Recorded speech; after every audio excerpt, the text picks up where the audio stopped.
Bueno, partimos entonces. En primer lugar, agradecer la participación de los profesores Emilio Oñate, Luis Valentín Ferrada y Samuel Fernández en este conversatorio sobre el proceso constituyente. A nombre de Diario Constitucional y a nombre de la Universidad Mayor. Es un privilegio tener un decano de universidad paralela a nosotros, digamos, de la Universidad Central, y tener a un viejo constitucionalista, don Luis Valentín Ferrada, que estuvo años en el Parlamento, digamos, representando. Así que muy agradecido por participar en este conversatorio. Yo quiero enmarcarlo, este conversatorio, fundamentalmente en los principios del constitucionalismo clásico, que ustedes conocen profundamente, digamos, ¿cierto? El tema de la supremacía constitucional, el catálogo expreso de los derechos fundamentales del hombre y sus garantías constitucionales, la división de funciones del poder del Estado y el poder constituyente, digamos, radicado en el pueblo o en la nación chilena. Ha sido tradición de la historia constitucional de Chile que el poder constituyente siempre ha estado radicado en la nación y no ha estado radicado en el pueblo, a la luz de todos nuestros reglamentos constitucionales y constituciones políticas del siglo XIX, siglo XX y siglo XXI. Entonces me gustaría a mí, dentro de este marco, solicitarle a Emilio Oñate que nos ilustrara fundamentalmente sobre el tema de los derechos fundamentales y sus garantías constitucionales, tanto de primera generación como de segunda generación como de tercera generación. Para iniciar, cada uno de ustedes tiene en esta primera parte del conversatorio 10 minutos para exponer. Y en la segunda parte tendrán el mismo tiempo para intercambiar ideas con los otros participantes del conversatorio. Don Emilio está con la palabra.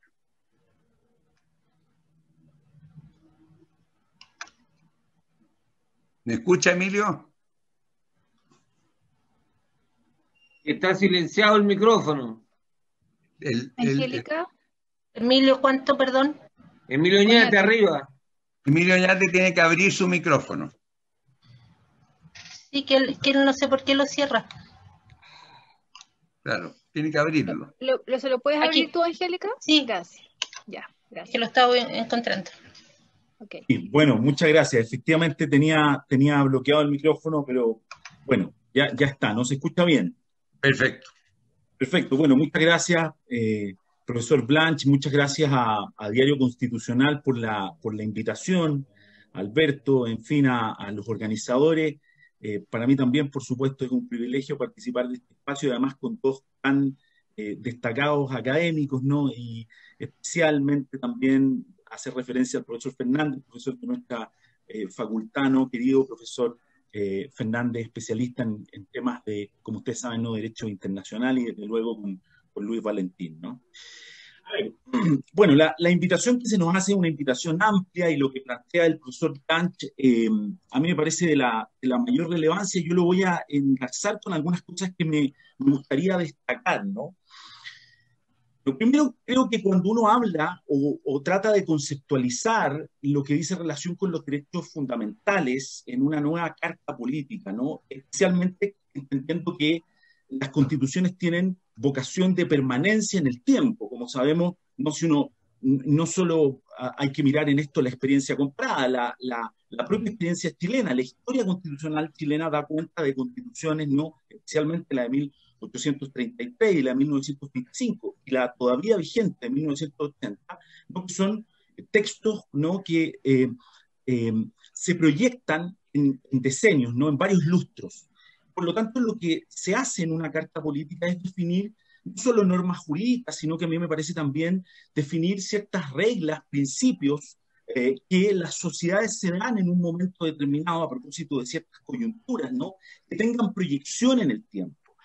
Y desde esa perspectiva es evidente que en la sociedad chilena en el último tiempo hay una demanda una reivindicación muy sentida, ¿no?, por fortalecer los derechos fundamentales, especialmente los derechos de naturaleza social, ¿no?, los derechos sociales. Y eso, creo yo, tiene dos cuestiones que son, me parece a mí, muy relevantes de tener en cuenta. Primero, la definición de un modelo de Estado. La Constitución chilena, como sabemos, no define un modelo de Estado de manera expresa, de manera explícita.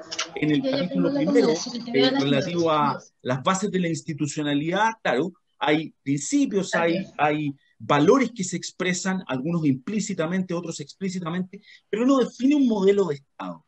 Como sí, por ejemplo, lo hace la Constitución alemana, ¿no?, la Constitución española de 1978, la Constitución colombiana de 1991.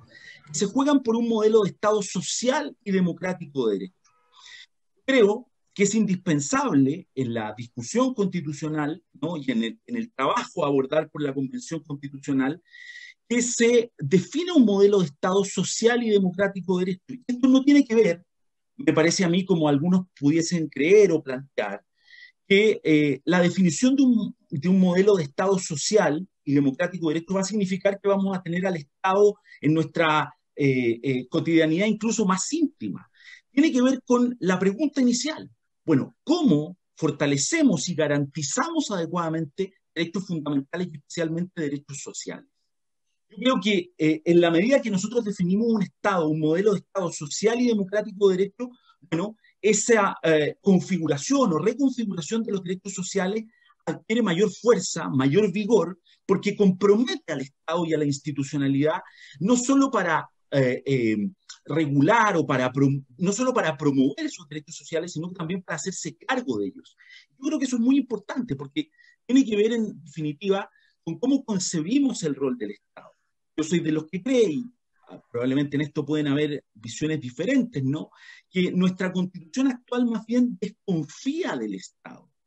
Esta idea, ¿no?, que se habla, que todos conocemos, de la subsidiariedad, de la intervención más bien supletoria del Estado cuando el individuo no puede o no quiere hacerse cargo de ciertas materias, habla un poco de eso, ¿no? Esta confianza del Estado en el actuar, en el quehacer social, económico, pero me parece que tiene que avanzar hacia un modelo distinto, donde tengamos un Estado interviniente que no solo sea regulador, que desde luego requerimos un Estado más regulador.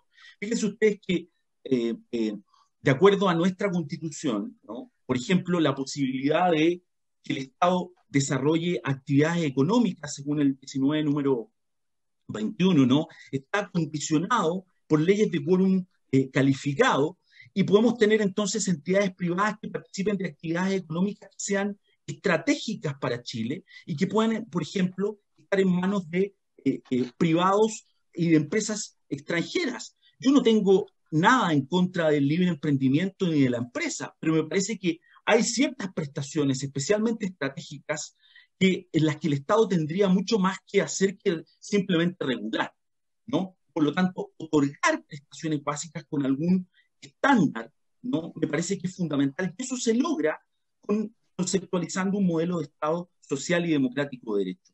No parece razonable, por ejemplo, que cuando en una localidad como Osorno se corta el agua potable para toda esa población, simplemente la empresa de distribución de agua potable termine pagando la multa, ¿no?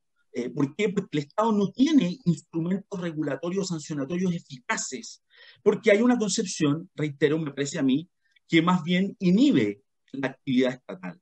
Y lo propio pasa con las prestaciones básicas. Yo creo que un Estado tiene que hacerse cargo de ciertas prestaciones básicas, ¿no?, de manera de operativizar, de concretizar derechos sociales, educación, salud, pensiones. Hoy día más bien esos derechos sociales, de la forma que están concebidos en la Constitución, me parece a mí que lo que permiten es que haya libertad para determinar cómo se van a otorgar o prestar o operacionalizar esos derechos por entidades públicas o por entidades privadas, pero no hay una garantía efectiva de aquello.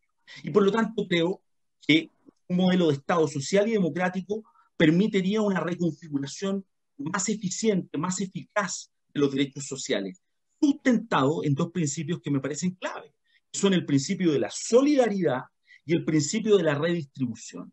O sea, un Estado social y democrático de derecho debe fundarse necesariamente en los principios de solidaridad y redistribución. Y por una cuestión muy clara, muy nítida, ¿no? Porque evidentemente esto va a requerir recursos. Y los principios de redistribución van a significar, o deben significar, ¿no?, que el Estado tenga mayor capacidad para absorber tributos y así dar cobertura a esos derechos sociales. Sé que estoy en el tiempo, Neville, pero quiero decir algo que me parece muy importante también y que tiene que ver con... Te quedan 5 minutos. Ah, perfecto, claro, excelente. 5 minutos, claro. Excelente, muchas gracias. Creo que además entonces de esa reconfiguración del modelo de Estado, ¿no? De esto a mí hay un autor alemán, ¿no?, de la socialdemocracia, Hermann Heller, que habla de el status vivendi común o de la procura asistencial, ¿no?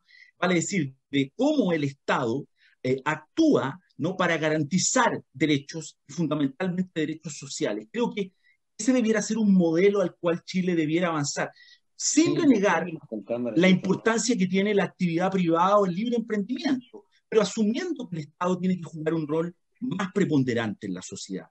Y eso, lo segundo que quiero decir, creo que requiere fundamentalísimamente algo de lo que se habla poco, ¿no? Y que tiene que ver con una modernización y un fortalecimiento de la estructura del Estado, de la administración pública.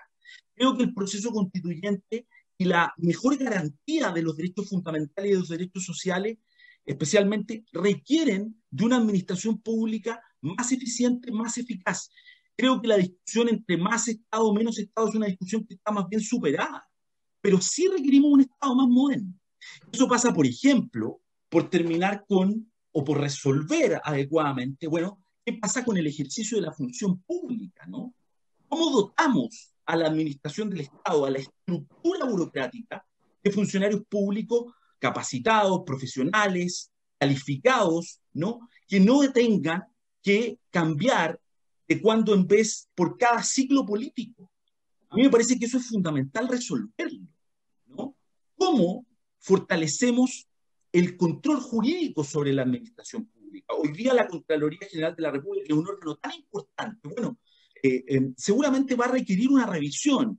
Hay quienes plantean, bueno, tenemos que terminar con la autoridad unipersonal del Contralor y avanzar hacia a lo mejor un consejo, una autoridad pluripersonal, digamos, ¿no? Bueno, creo que el control sobre los actos de la administración, para tener un Estado más moderno, también beneficia el aseguramiento de derechos fundamentales y derechos sociales. ¿Cómo fortalecemos lo que se denominan los controles no institucionales sobre la administración pública, ¿no? El rol que juegan los medios de comunicación, el rol que juega la sociedad civil organizada para verificar las actuaciones de la administración del Estado. Me parece que es una cuestión que también tiene que estar en la discusión constitucional, en la línea de fortalecer derechos fundamentales. Incorporar, por ejemplo, en estas materias principios que no solo sean programáticos, sino que obliguen al Estado, por ejemplo, a incentivar la participación ciudadana en el ejercicio de la función ejecutiva, ¿no?, de la función de gobernar y administrar el Estado. Creo que puede ir en esa línea. Entonces, creo que cuando uno habla de derechos fundamentales, claro, siempre tendremos a pensar, bueno, cómo fortalecemos el catálogo que hoy día está en el 19 de la Constitución, ¿no? O cómo incorporamos nuevos derechos sociales, derecho a la vivienda, en fin. Claro, yo creo que eso es muy importante y por supuesto tiene que estar, pero eso tiene que ir de la mano con la reconfiguración de un modelo de Estado social y democrático y con un fortalecimiento de la administración pública. Fíjense que en Chile, por ejemplo, la discusión para el abordaje de lo que dice relación con impugnar actuaciones de la administración que afecten a los ciudadanos. Ombudsman, ¿no? Por ejemplo, ombudsman. Por ejemplo, pero me estoy refiriendo a eso, pero además, Neville, me refiero a qué pasa con los tribunales contenciosos administrativos en Chile. Fíjense que nosotros tenemos tribunales contenciosos administrativos, ¿no?, boutique, especializados en materia ambiental, en materia energética, pero no tenemos un tribunal contencioso administrativo general que permita que haya una judicatura especializada en estas materias. Y entonces cuestiones tan relevantes como la responsabilidad del Estado o la nulidad de derecho público de los actos de la administración finalmente son analizados en sede civil, ¿no? No por jueces especializados. Yo creo que eso también... Tienes tiempo, tu tiempo... Y eso creo que también es necesario abordarlo, estimado Neville, para fortalecer precisamente esto que tú nos preguntabas inicialmente, ¿no? Que tiene que ver con los derechos fundamentales y los derechos sociales especialmente. Eso, muchas gracias. Un millón de gracias, Emilio. Excelente exposición. Le pedimos ahora a don Samuel que en un periodo de 10 minutos nos exponga un poco cómo vamos a respetar la inclusión de los tratados internacionales en la futura constitución política. Don Samuel.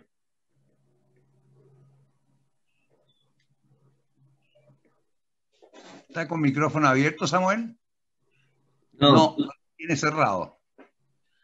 Tiene que abrirle el micrófono. ¿Lo puedes abrir? Sí, lo estoy ubicando para poder abrirlo porque lo cerró. ¿Lo cierra la conductora? No. Lo cierran automáticamente. Ah. Déjeme ubicarlo dentro de la lista. Bien. Samuel Fernández.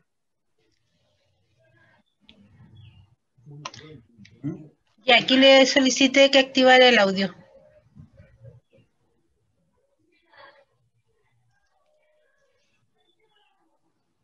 ¿Tú me escuchas, Samuel? Sí, ahí está. Yo sí te escucho. Sí, perfecto. ¿Ahora perfecto. se me escucha? Sí. Sí, ahora perfecto. Muchas gracias por esta oportunidad. Quisiera partir por saludarte, Neville, con un abrazo y con la amistad de no quiero decir cuánto. Además, quisiera agradecer a Diario Constitucional, a Alberto, a Elke, que tiene la gentileza maravillosa de publicarnos nuestras contribuciones, y también un abrazo muy grande a Emilio Oñate, nuestro decano. Agregando algo, creo que es uno de los momentos más exitosos de la Facultad de Derecho y Humanidades de la Universidad Central bajo su dirección, que esto ha sido determinante. De suerte que a Luis Valentín, para qué decir, otra amistad antigua y muy querida y de mucho tiempo. Tú preguntabas sobre el tema de tratados, pero yo quiero entrar en algo un poquito más general y brevemente.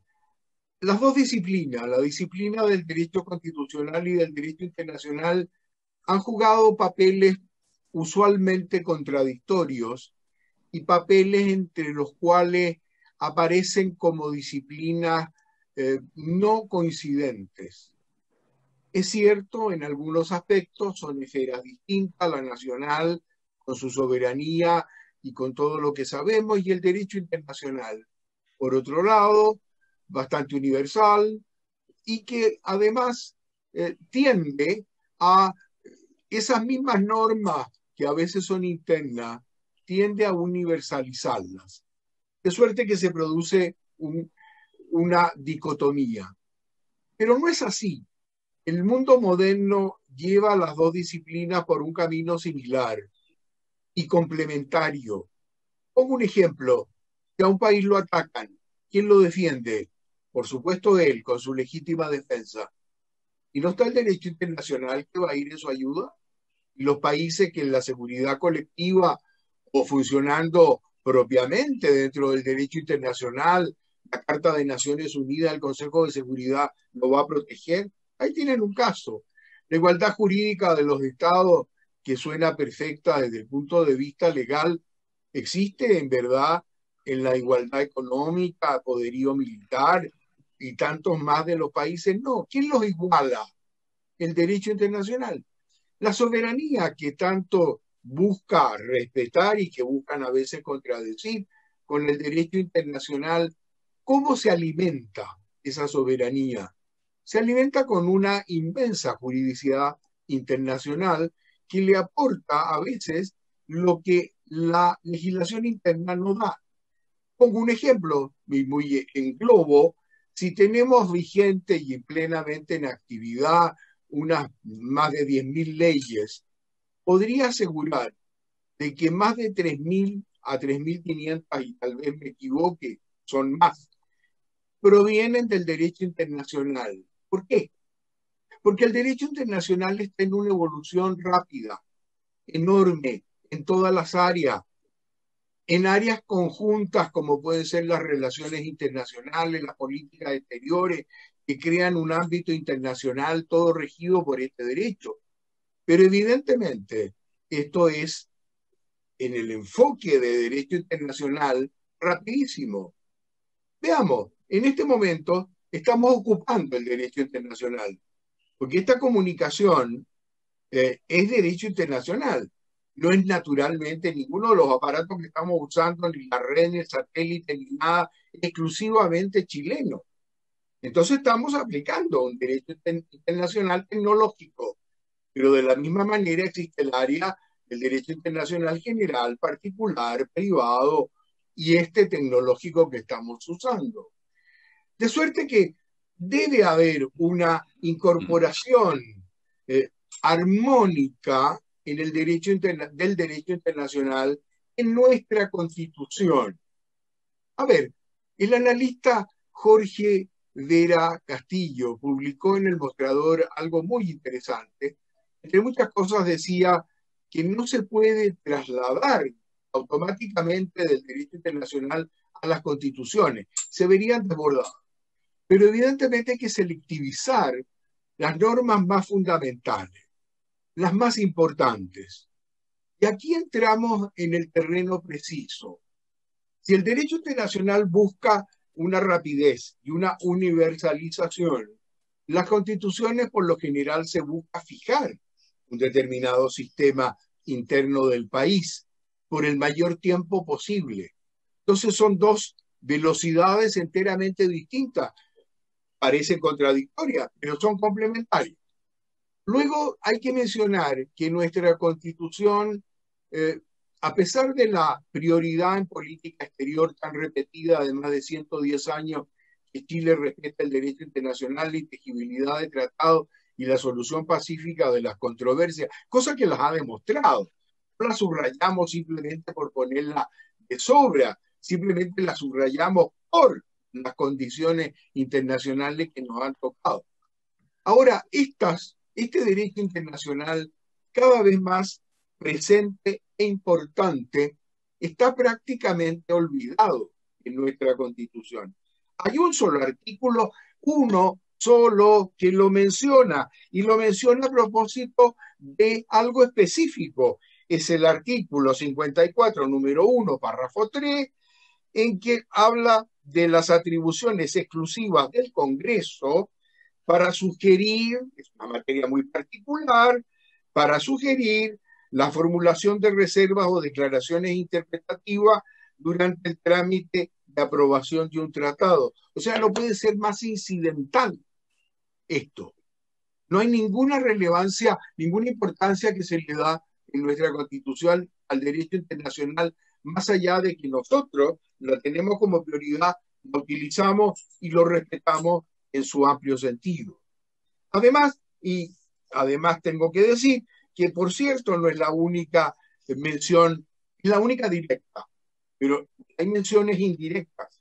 Y las menciones indirectas, por ejemplo, están en la vinculación del derecho internacional con las personas que nacen libres iguales, artículo 1, en el 5, la soberanía limitada al respeto de los derechos esenciales de la persona humana y el deber de los órganos de respetar y promoverlo, respecto al terrorismo, los deberes y derechos constitucionales, donde no se menciona el derecho internacional y donde no se hace alusión a las normas superiores de este derecho. Sabemos que este derecho internacional se crea de distintas maneras por distintas fuentes para poder unificar los distintos sistemas jurídicos del mundo, pero que no haya ninguna mención al derecho internacional solamente indirectamente en los tratados, olvidando todas las demás fuentes como si no existieran, y realmente es una visión decimonónica, que no ha sido ajustada en los textos constitucionales del siglo XX. Es una tarea pendiente y es una tarea sumamente importante. Su tiempo, don Samuel. Gracias. Se termina su tiempo. Concluyo con esto. Hay que pensar que el mundo está diferente y evoluciona en todo sentido.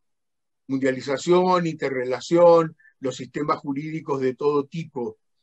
No podemos seguir con así como Emilio hablaba de cosas que no aprecia la Constitución. Yo hablo que la Constitución nuestra en cuanto al derecho internacional simplemente le da la espalda. Esto no puede continuar, debe ser en su medida, con armonía y concordancia, debe ser resaltado. Muchísimas gracias. Gracias, Samuel. Don Luis Valentín, le ofrezco la palabra durante 10 minutos, pidiéndole, solicitándole que enfatice usted su experiencia, digamos, en el campo político y en el campo de los partidos políticos y en el campo del poder legislativo. ¿Cómo verías tú, digamos, una constitución política contemporánea para los próximos decenios, como decía Emilio, digamos, que levantara el nivel del poder legislativo? Fíjate que el poder legislativo tiene hoy día un apoyo de un 2% de la opinión pública del país. Sí, una palabra solo para agradecerle a todos ustedes, pero además recordarles que estamos bajo el patrocinio y el auspicio de la Universidad Mayor, especialmente de su Escuela de Derecho, a quien le agradecemos todo el apoyo que nos da en el Diario Constitucional, y también del Diario Constitucional, que está, como siempre, a disposición de todos ustedes, sobre todo en este proceso, que trataremos de ir cooperando en la formación y en los análisis que distintos sectores, sin ningún miramiento político de nuestra perspectiva, podamos ir cooperando. Así que quisiera hacer esta mención a la Universidad Mayor, que siempre nos apoya, y al Diario Constitucional. Gracias, perdón. Don Luis Valentín. Bueno, en primer lugar, me adhiero a todas las expresiones de gratitud, a las que añado la dicha de tener la posibilidad de ver en pantalla algunos que han sido mis profesores, como Hugo Llano. Veo algunos de mis colegas, como Edgardo Rivero, entiendo está Pancho Bartolucci, ahí creo, si no me equivoco, de manera tal de que, brevemente, pero con muy sincero afecto. Yo voy a colocar un tema distinto o de una perspectiva distinta, en lo que tal vez pueda ser una contribución a un debate que incluya una mirada que yo no he visto hoy día sobre la mesa, no diré aquí en este programa, sino aquí en general, y que tal vez pudiera ser de relevancia, aun cuando creo que hay que tener cierto, en mi caso al menos, un poquito de osadía o de audacia para proponerla, porque cuando uno propone ciertos temas o levanta ciertos temas que no están en el debate, tiende a creerse que uno lo hace por un interés personal o por abonar una idea propia o porque uno quisiera estar o quisiera que se produjese aquello que está presagiando. Y no, ciertamente que ese no es mi propósito. A Dios gracias, no soy candidato absolutamente a nada, así que creo que la osadía la puedo mitigar con mi sinceridad, ¿no?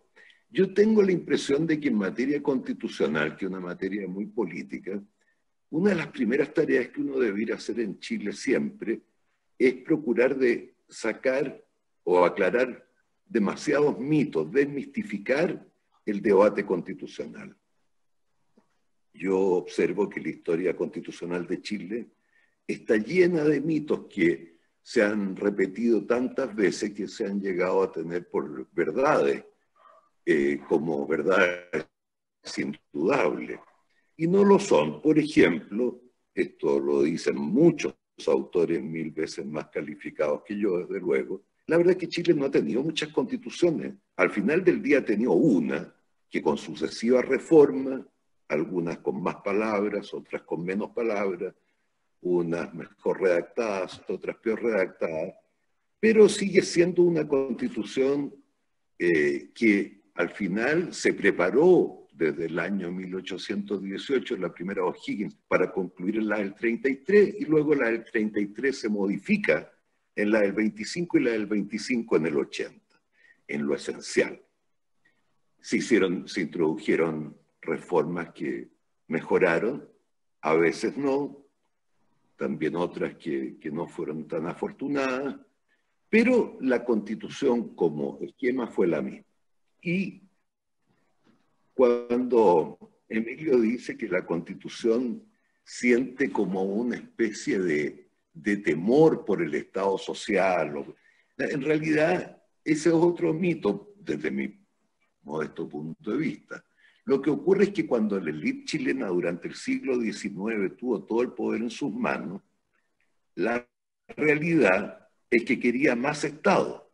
Una élite que iba de conservadores a liberales, no me refiero a que haya habido un grupo político especial, pero era una élite, el conjunto. Entonces ellos querían más Estado porque ellos eran los que dominaban y dominaban a través del Estado la conducción del país. Cuando esta élite perdió el poder, entonces quiso menos Estado, por razones obvias, porque el menos Estado le significaba ir perdiendo lo que habían tenido y en consecuencia querían asegurarse sus derechos desde el punto de vista de quien no tiene el poder o no puede ejercerlo como quisiera. Y así, por ejemplo, en materia de derecho internacional, yo creo que hay que hablar las cosas con sinceridad y con verdad. Aquí voy a acudir a si me pudieran prestar alguna voz Gardo y Francisco Bartolucci, que fuimos compañeros en la Cámara. Mire, el problema esencial estaba en esto. Al Poder Legislativo o a la Cámara de Diputados a la que yo pertenecí, el tema internacional no era un tema de gran importancia. Yo me acuerdo perfectamente bien y con cierto espanto que en la Cámara de Diputados, después de la orden del día, en la tabla de las sesiones, después de la correspondencia, lo primero que se trataba eran los tratados internacionales. Y un diputado de la Comisión de Relaciones Internacionales daba cuenta, todos miraban para el lado o llegaban un poco más tarde, y se aprobaba la mayor parte de ellos sin discusión ninguna y prácticamente en saco. No había debate sobre los temas. Era como si no existieran. Y creo recordar, no estoy completamente seguro, pero es una información que en algún momento la tuve con más certeza, la enorme dificultad que tuvieron, por ejemplo, los abogados del general Pinochet en Londres para explicarle que una de las razones por las cuales él estaba detenido allí era en virtud de un tratado que había aprobado la Junta de Gobierno y él mismo.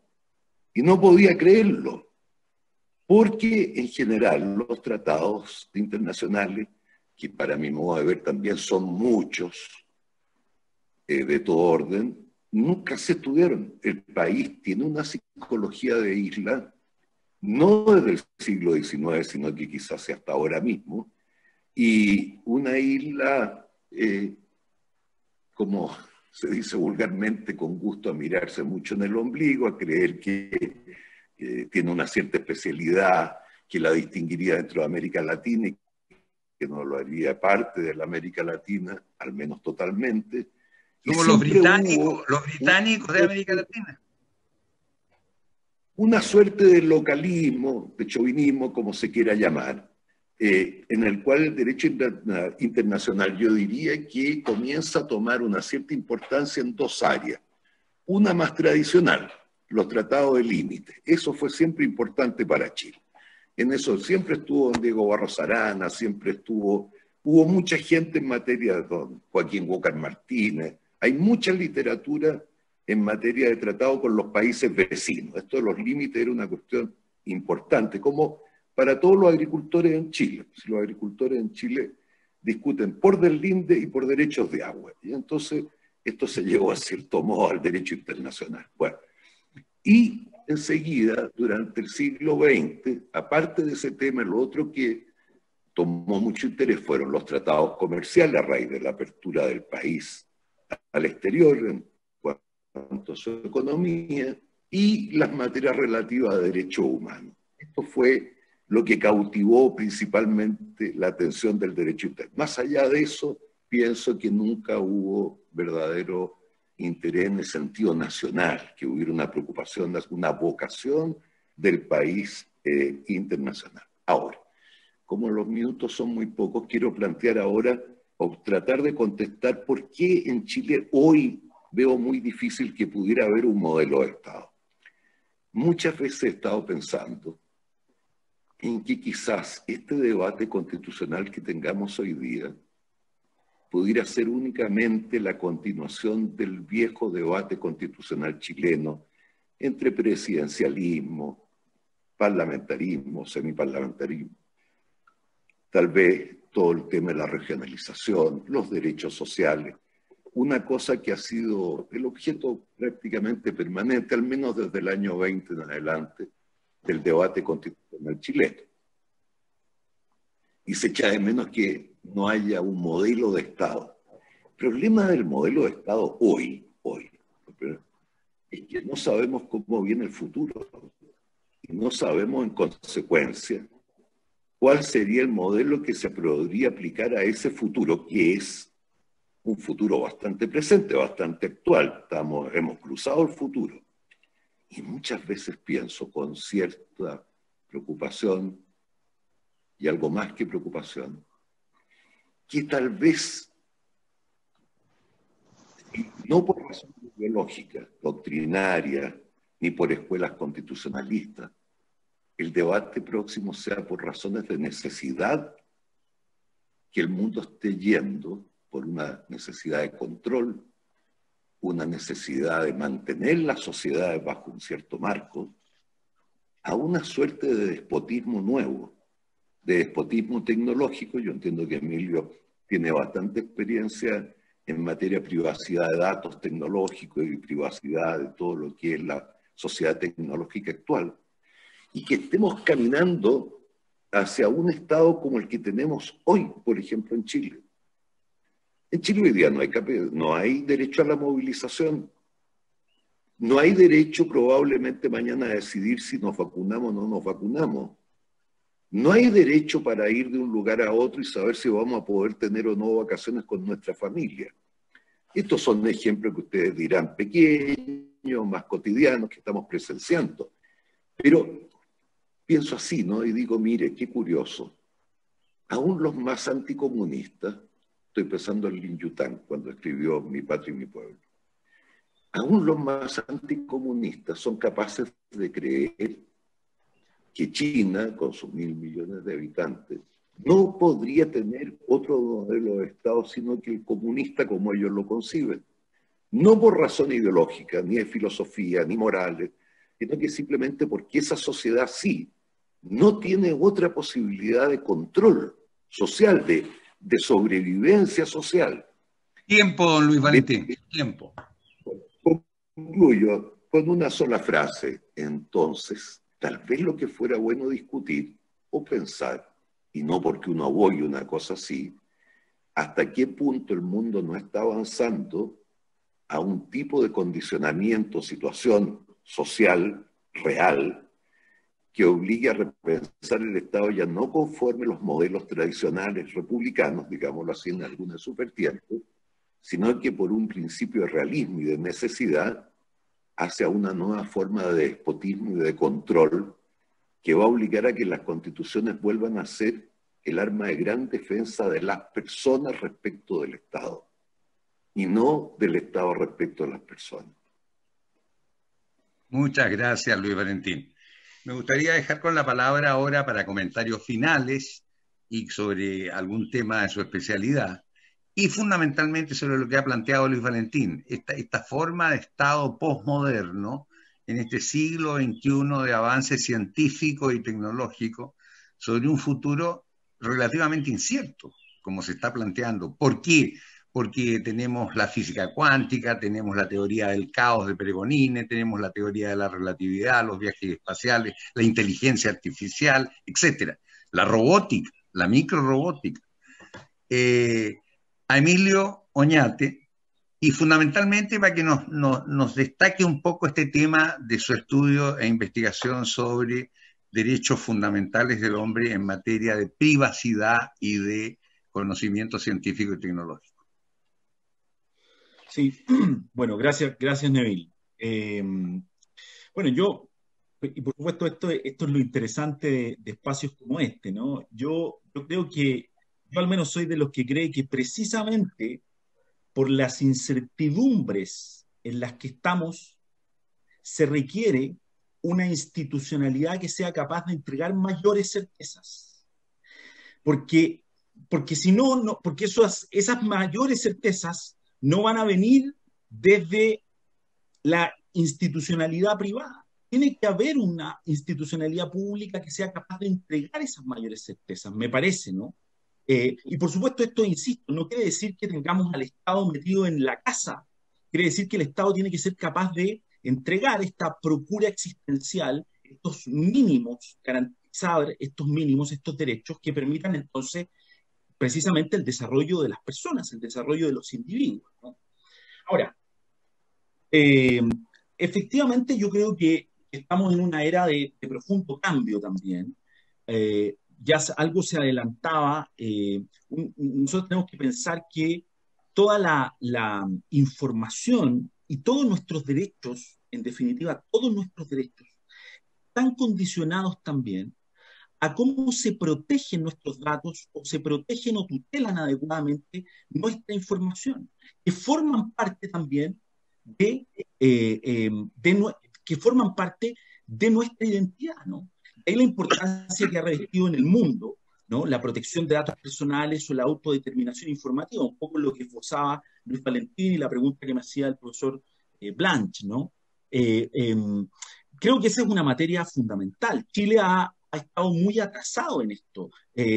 Recién el año 2018, a través de la ley 21.096, se reconoció como derecho fundamental, ¿no? La protección de datos personales. Quiero decirles que no es habitual, si uno revisa, bueno, ¿cuántos nuevos derechos se han incorporado desde la Constitución del 80 original hasta ahora? Bueno, han sido solo dos. Uno de esos es la protección de datos personales, ¿no? No es habitual, ¿no? Al menos en esta Constitución, en esta Carta Política, la incorporación de nuevos derechos fundamentales. Eso tiene que ver con la importancia que tiene la información, nuestra información de la cual somos titulares, sobre la cual no hay una adecuada tutela ni una adecuada promoción.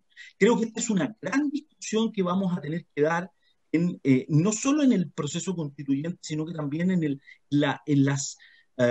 los aterrizajes legislativos que va a significar el que tengamos luego un nuevo texto constitucional.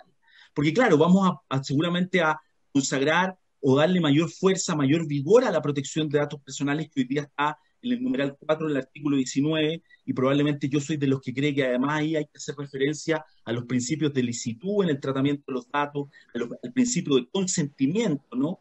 A la generación de una autoridad de control que sea capaz de promover y tutelar adecuadamente esos datos personales, ¿no? Que son tratados por entidades privadas y por entidades públicas. Pensemos la cantidad de información que distintos organismos e instituciones públicas o privadas manejan de nosotros.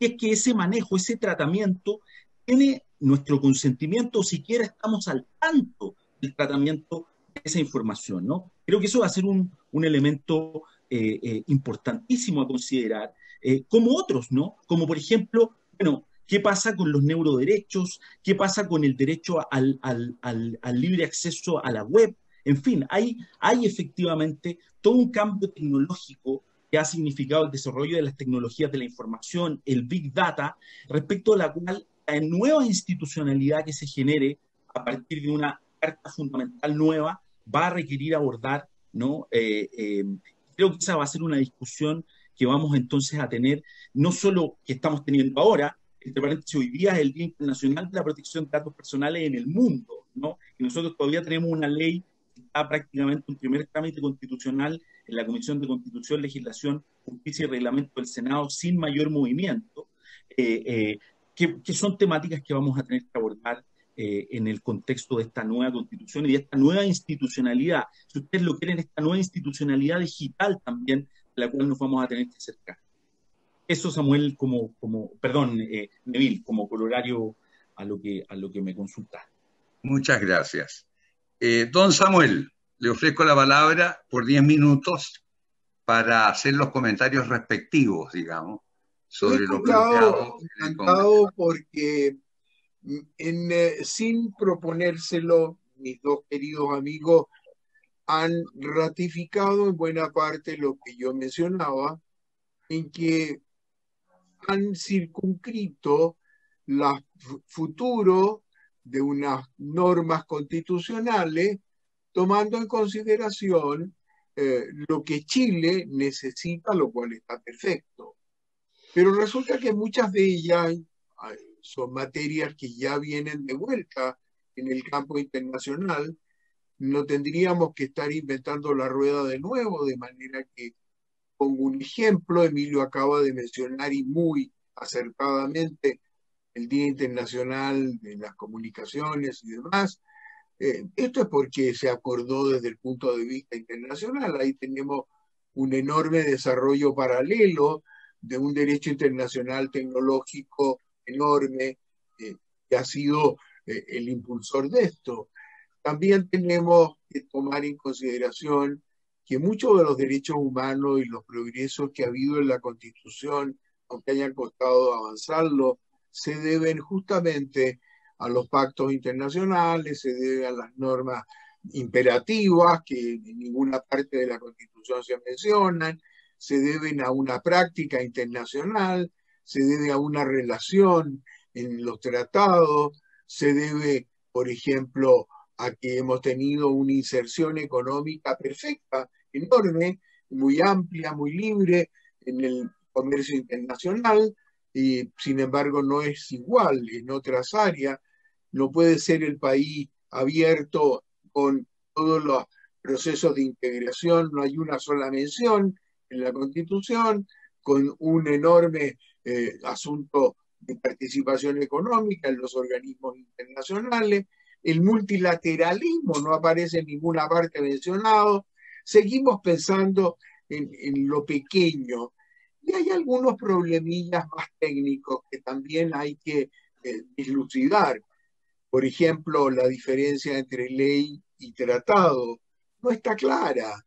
La tramitación incluso es dudosa cuando habla que los tratados en lo pertinente, cosa muy vaga y muy amplia, se circunscriben a los trámites de una ley y las mayorías respectivas. No hay calificación de cuáles son más importantes, no hay mención a la defensa orgánica de nuestra frontera. Uno de los grandes problemas que la gente normalmente identifica con razón con el derecho internacional, sin ser el único, evidentemente, que abarca toda la disciplina imaginable. Pertenecemos a todos los organismos internacionales habidos y por haber, desde Naciones Unidas pasando por, deben haber unos cientos, ¿no? Y no hay ninguna mención en la Constitución. Está bien, yo entiendo que ambas áreas son complementarias como afirmaba, pero no las hagamos que compitan manteniendo la debida independencia de cada una. El derecho constitucional con lo suyo y el derecho internacional con lo suyo es lo que corresponde y compete, pero sin entrar en materias que parecen ignorar la existencia de un derecho al otro. Eso no ayuda. De manera que, en síntesis, Neville, yo diría que hay que tener una visión más internacional de la Constitución, lo cual no significa repetir el derecho internacional en la Constitución, ni mucho menos, sino que simplemente buscar aquellos que tengan una particular importancia para Chile, adelantando el camino de lo que viene. Emilio decía con toda razón, y tú mencionabas, Neville, el futuro que tenemos es impredecible, enorme, tecnológico, el salto que hemos dado en un año para poder estar, en vez de el agrado de haber estado personalmente con ustedes, igual el agrado de verlos, pero verlos en la pantalla desde mi escritorio no tiene ningún chiste. De manera que esto tenemos que compatibilizarlo, meter a Chile en la modernidad sin miedo, meter a Chile en la modernidad de un derecho internacional sin miedo, sin los conceptos antiguos, y saber de que no tenemos otro camino, por desgracia. No es opción, es necesidad. El mundo no puede seguir avanzando y nosotros quedándonos atrás. No hablo de tomar la ventaja. Y termino con un pequeño ejemplo de una frase muy conocida. Ustedes, en la propia Constitución habla y lo refleja, cuando habla que el presidente de la República es el encargado de mantener las relaciones con las grandes potencias, y que Chile es un país chico y aislado. Es la falsedad más grande. De los 193 países de Naciones Unidas, Chile está del término medio para arriba, con 200 años más de 200 de independencia, con un territorio enorme, y eso no lo entiende nadie. Es un apocamiento que hay que terminar con él definitivamente para poder estar en la postura que nos corresponde, ni muy arriba ni muy abajo, sino donde debemos estar. Esa es la toma de conciencia que yo invito a que los constituyentes lo tomen en cuenta. Hay una obra que se está publicando de las ideas centrales, con varios colegas que hemos colaborado, que va a estar a disposición por gran iniciativa de Emilio en esto para los constituyentes, de suerte que yo veo que pinta bien. Es una armonía que se necesita, es una necesidad, pero que va, esperemos, por buen camino. Muchas gracias, Néstor. Gracias, Samuel. Para cerrar el conversatorio, le damos la palabra a Luis Valentín en su tiempo, digamos. Y yo le pediría a Luis Valentín que sin perjuicio de hacer los comentarios que él estime sobre lo que se ha expuesto y sobre lo que él planteaba, algo sobre, que a mí me preocupa mucho, descentralización del país, que afecta el desarrollo político, económico, cultural del país, y pueblos originarios. Luis Valentín, por favor. No, lo que tú me pides requeriría como media hora por lo menos. No, pero tú tienes gran capacidad de síntesis, así que puedes hacer los comentarios que te parezcan. Bien sintéticamente, mira, en primer lugar, yo tengo muchas dudas, sinceramente, de que sea bueno ocupar la expresión de que el futuro hoy es impredecible. Yo, tal vez si soy un poco más fantástico, fantasioso, yo veo muchas cosas perfectamente predecibles. No veo que el mundo ni en la velocidad en que se está desenvolviendo, ni hacia dónde vamos, pueda ser calificado de imprevisible. No, incertidumbre, es que es distinto a imprevisible. Incertidumbre. Yo creo que no hay ninguna incertidumbre. Lo que hay hoy día, en estricto rigor, es que las generaciones que nos formamos en la generación anterior, digamos, con nuestros antiguos profesores y bajo códigos que fueron los tradicionales, estamos inciertos porque, por ocupar palabras del presidente Lagos, creo que se las oí muy afortunadamente, porque cuando ya teníamos alcanzadas ciertas respuestas para ciertas preguntas, nos cambiaron completamente las preguntas y no sabemos contestarlas. Esa es toda la incerteza que tenemos. Pero la realidad es que el mundo como tal, y yo siempre les recomiendo a mis amigos que hagan un ejercicio muy sencillo, que es ver a través del DirecTV la televisión alemana, la televisión inglesa, la televisión europea en general, y se van a dar cuenta de que todo lo que está ocurriendo tiene un sentido que en términos generales, por supuesto, hace que lo que viene por delante sea en términos generales también como sistema más predecible de lo que nosotros, o más previsible que lo que nosotros estamos queriendo entender. Por lo mismo pienso, en tercer lugar, que si hoy mantuviéramos el debate constitucional sin atender al mundo que se nos aproxima a una velocidad del rayo por delante, me temo que la nueva constitución va a durar poco tiempo. Porque, por ejemplo, en materia internacional, yo tengo muchas dudas de que el concepto de soberanía o de independencia con que trabajó Chile siempre su legislación vaya a poder mantenerse por mucho tiempo. Lo probable es que comiencen a adoptarse a nivel mundial ciertas medidas que comprometan a todas las naciones, les guste o no les guste, y que sean o se estimen que son indispensables para la sobrevivencia de la especie humana. Y eso el país no lo va a poder evitar, aunque proclame su independencia y su soberanía en los términos más tradicionales. En cuanto, por ejemplo, lo que se ha avanzado en materia de datos que van a ser, o datos personales, que van a ser básicamente el alimento de todo el sistema de organización social, va a ser, sobre esa base se va a construir todo. La verdad es que esta discusión sobre protección de datos personales ha llegado muy tarde. Si lo nuestro se conoce ya todo, si no hay secreto alguno, estamos todos numerados, todos calificados, y los algoritmos están trabajando a sus anchas, construidos sobre nuestros datos. Eso no se detuvo a tiempo, y hoy día hay un problema que está en la primera tabla de la discusión en Europa, que yo entiendo que hoy día el Mercurio traía uno de sus editoriales en ese sentido. Google hoy día está negociando con los países, pero con países como bloque, para ver todo el tema de cómo proteger las prensas nacionales o las prensas locales, porque se vale de la información de ellos, pero para hacer una transmisión de tipo global, universal, que está dejando a los medios de comunicaciones locales fuera de juego y haciéndole prácticamente imposible su sobrevivencia. Entonces, digo yo esto, miren, el esfuerzo por tratar de acercarse, aproximarse razonablemente, lo mejor que se pueda, al mundo que viene, que va a tener una concepción mucho más universal que la que nos imaginamos.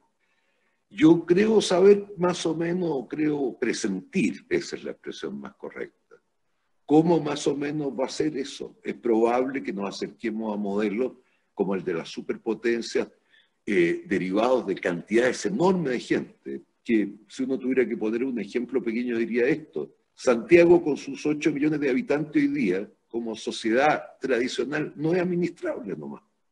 Y todos los problemas que tiene Santiago es que tiene 8 millones de habitantes, y que al lado de Valparaíso, que le agrega otro millón más, hacen 9. Y esto no es administrable en términos tradicionales, lo que obliga a las autoridades, más allá de cualquier concepto ideológico, a tener que adoptar distintas formas de gobierno, que naturalmente van a colocar en jaque mucho de lo que llamamos los derechos fundamentales o los más esenciales incluso de la persona humana. Oye, y en términos de regionalización, el país sigue teniendo un problema muy serio, 2 palabras nada más. El primer problema que tiene el país en materia de regionalización es que Chile es un país geopolíticamente muy difícil de administrar bajo un concepto de unidad nacional. Hay una conferencia famosa de un general ruso, una cosa curiosa, antigua, debe tener unos 50 años, en que establece cómo Chile es el modelo de la geopolítica imposible, como concepto de gobierno, de administración. Porque un país con la longitud que tiene es geopolítica muy difícil de administrar. Y este problema no lo han podido, yo creo que se ha resolvido en términos relativos bastante bien, pero ha conspirado muy gravemente con la regionalización. Y nos queda otro problema que no hay cómo dejar de abordar, y que es trágico, y el problema de los pueblos originarios, pero muy particularmente el pueblo mapuche, donde el país efectivamente tiene una deuda espantosa. Y esta deuda consiste básicamente en que este tema, ya desde el siglo XIX, no pudo haberse administrado en forma peor. Y el Estado dejó de cumplir sus obligaciones con el pueblo mapuche y dejó de cumplirla, lo que es más grave, también al mismo tiempo con los colonizadores que trajo. Si estas familias alemanas, en fin, las trajo el gobierno con campañas especiales a partir de don Vicente Pérez Rosales. Les ofreció en Europa, en un libro precioso de Pérez Rosales que está publicado en francés, yo tengo la primera edición, les ofrecía el oro y el moro cuando llegaran a Chile. Y cuando llegaron los dejaron botados. Y hoy día el conflicto que hay tremendo entre quienes llegaron, el pueblo mapuche, al que no se le cumplieron su compromiso, ya adquirió el tiempo de don Ambrosio O'Higgins en adelante, y tampoco el Estado que cumplió con los extranjeros que trajo, o con los chilenos que llevó más allá de la frontera. Y hay ahí un problema que tiene que ser resuelto, y no hay más tiempo para esquivarlo. veo así las cosas, pero en lo fundamental y en resumen, yo abogaría mucho, mucho porque nuestros constituyentes hicieran de verdad, con la mayor inteligencia y imaginación posible. No somos nosotros los que fuimos educados por la anterior generación los capaces de hacer eso, probablemente con gran acierto. Nosotros estamos, como habría dicho un Andrés Bello, no solo en calidad de sorprendidos, sino que más bien en calidad de estupefactos. Porque esa es la realidad. Porque nos cambiaron todo, nos cambiaron la religión, nos cambiaron nuestras costumbres, nos cambiaron nuestras modas, los bailes los cambiaron. No, nos cambiaron la forma de familia, nos cambiaron todo. Claro, estamos naturalmente que con incertezas, como no podría ser de otro modo. Pero la nueva generación, mis hoy 24 nietos, aunque parezca increíble, tienen otra mirada. Ellos no tienen incerteza. Yo converso con ellos y ellos están sin ninguna de las dudas que tenemos de los 50 años para arriba. Ellos ven las cosas con cierta alegría y de un modo muy diferente a nosotros. Entonces, y es a ellos a los que va a regir la nueva Constitución, no a nosotros. Dicen los españoles con mucha gracia, como todo lo de ellos, que cada persona somos el tiempo que nos queda. Ya muchos de nosotros, lamentablemente, nos queda poco tiempo. O sea, somos por un rato más. Cambio a nuestros hijos, nuestros nietos, les queda la vida por delante, y a ellos es a quien va a regir la Constitución que viene, no a mí, hablo por mí. Y ese mundo de ellos, la cultura, la forma de ver la vida, los principios, los valores, es otra. Y ellos tienen mucha certeza. Y eso es lo que va a haber que hacer un esfuerzo porque la Constitución lo recoja. Y yo creo que lo va a recoger bajo formas de Estado que van a ser muy, muy distintas a las del siglo XIX, que son las que hemos traído hasta ahora. Muchas gracias, Luis Valentín.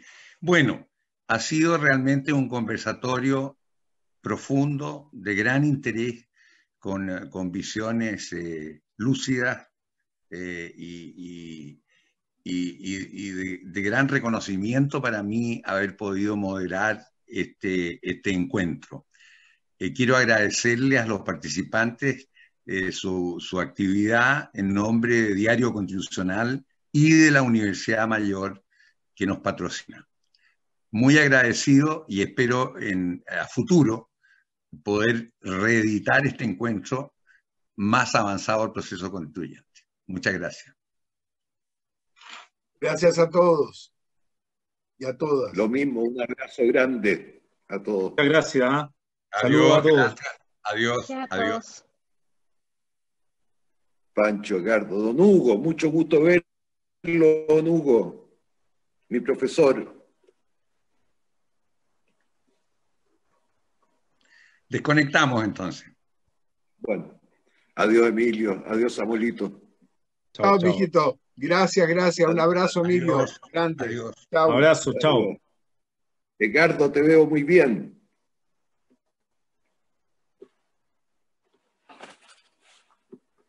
Panchito, Bartolucci, un abrazo grande.